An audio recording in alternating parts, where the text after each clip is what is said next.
Section 9. Devising direct mail that gets good responses. Open a dialogue with your customers. If you incorporate a response element into your communication activities, for example email, regular mailings or advertising, you're inviting a dialogue with your customers. There are communication agencies that specialize in direct response marketing. Use them. Target the recipient.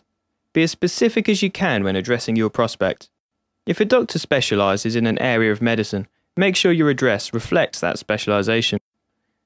Use any data from mailing responses, for example the card they stamped, to improve the accuracy of your database. Find credible gatekeepers. Ask a professional medical society if they are willing to cooperate with you in providing scientific information to physicians as part of a process of continuing medical education. You'll need to select a topic and title relevant to your study and to your target group. In this instance, the look and feel of the facts should be neutral, scientific, and research-oriented. It should not give the impression of a promotional flyer or folder. Your branding should be subtle. Use suggestive design. Do you offer free article reprints or brochures? Then you want the physician to fill out the coupon, cut it out and send it to you. Based on direct marketing experience, a dotted line with cut written next to it will give the lowest response rate, whereas a pictogram of scissors next to a dotted line will give you the highest response rate.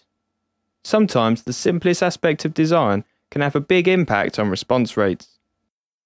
Trade on familiarity. Maurice Carvalho and his colleagues at the State University in New York were responsible for an enlightening experiment.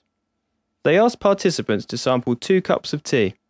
The first 3 letters in the name of one of the teas were devised to match the first 3 letters in the participants' names. When asked to choose one of the teas to take home as a gift, participants preferred the tea that contained the letters of their name. We value what looks familiar. The more the elements of your communication, the words, symbols and images, reflect an environment that the doctor is familiar with, the more likely she or he will connect with what you have to say. Use the vocabulary and visuals with which the doctor is familiar and feels comfortable. This form of implicit self-interest acts below the level of our conscious awareness and may be more persuasive than the obvious strategies. Personalize your letters. Make your letter as personal as possible. Use the recipient's name in the salutation of your letter. Dear Dr. Miller will elicit more response than just Dear Doctor. Disclose your first name. Given 3 alternative endings to a letter, one with just a signature, one with an initial and a surname, and one with a first name and surname, the example that reveals the first name will yield the highest response. Avoid ostentatious signatures. A mailing will yield a higher response when the signatures are printed in blue rather than black. And don't be tempted to try more unusual or flashy colours such as red or green. Enclose your business card. If you are sending a small mailing of 200 or 300 letters or less, consider enclosing your business card with a letter. Many people will look at the business card, so make sure it also displays the name of your product. And whilst they'll throw away the letter, some of them will keep the business card. Show the incentive. Yes, send me the Enclose stamp affirms positive action, includes a yes, and thus will secure a higher response rate than simply send me the Enclose stamp. Include an illustration or incentive in your letter so that the recipient can see what he or she will receive: a stamp, a CD, a reprinted article, and so on. Always show clearly what you are offering. Be sure to observe promotional codes when sending out material.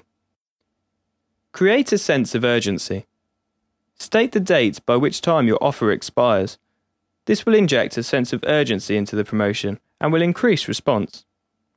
Make sure you allow a reasonable time for the reader to respond and the mailing to pass through the postal system. Test and test again. Think about how you can improve the effectiveness of your mailings. Use the methods of direct response marketing. Send, measure, improve, and then restart the cycle. Test, improve, and then test again. Develop 2 versions of your text that are identical with the exception of the headline or some key phrases. Select the sample list of doctors in the database. Split the doctors in 2 random groups. Mark the 2 versions appropriately so you can identify which version of the mailing they received when they do respond, for example A or B on the reply card. Send out the mailing. Measure the response for each version. Find out which headlines or keywords work best for you. Always measure the response to your activities. Try to add a direct response element to every marketing activity you undertake. Record the response. Since you have objective and precise quantitative feedback from your customers, you can easily adjust and improve your previous versions.